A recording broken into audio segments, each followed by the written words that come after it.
পানি তো খাবার পানি নাই, ক্যাম্পে তো পানি খাসর হয়ে গেছে, তো ওটা নিয়ে আমরা খাবার পানি আনছি, আনিয়া আমরা খাইছি। খাওয়া দাওয়ার কষ্ট, আজকে 3 দিন যাবত আমরা পানির নিচে। সংযুক্ত আরব আমিরাতে অতিবৃষ্টিতে দেশটির প্রত্যন্ত অঞ্চল ব্যাপক প্লাবিত হওয়ার 3 দিন অতিবাহিত হলেও এখনও চরম দুর্ভোগে আছেন অসংখ্য মানুষ।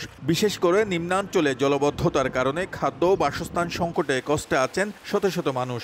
পানি তো খাবার পানি নাই, ক্যাম্পে তো পানি খাসর হয়ে গেছে, তো ওটা নিয়ে আমরা খাবার পানি আনছি, আনিয়া আমরা খাইছি। খাওয়া দাওয়ার কষ্ট, আজকে 3 দিন যাবত আমরা পানির নিচে।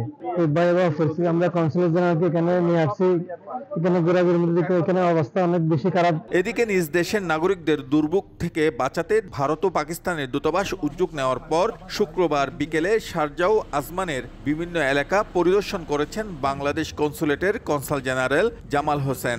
এই সময় দুর্ভোগে থাকা প্রবাসী বাংলাদেশিদের সহায়তার আশ্বাস দেন তিনি। তাদের সমস্যা শুনছি এবং সেভাবে আমরা তাদের পাশে দাঁড়ানোর চেষ্টা করছি। বাংলাদেশ কনসুলেট জেনারেল দুবাই উত্তরাবাদ সবসময় সাধারণ প্রবাসীদের যে কোনো সমস্যায় সবসময় তাদের পাশে থাকে।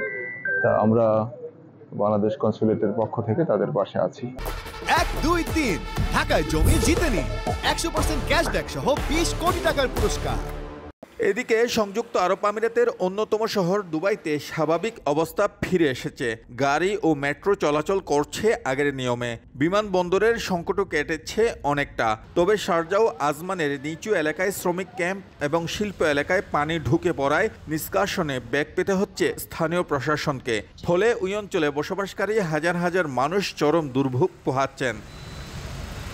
এমন পরিস্থিতির মধ্যেই আবারও দুঃসংবাদ দিয়েছে দেশটির আবহাওয়া অফিস। আগামী সপ্তাহে আবারও প্রবল বৃষ্টিপাত হতে পারে জানিয়ে দুর্ঘটনা এড়াতে সবাইকে সতর্ক থাকার নির্দেশনা জারি করা হয়েছে।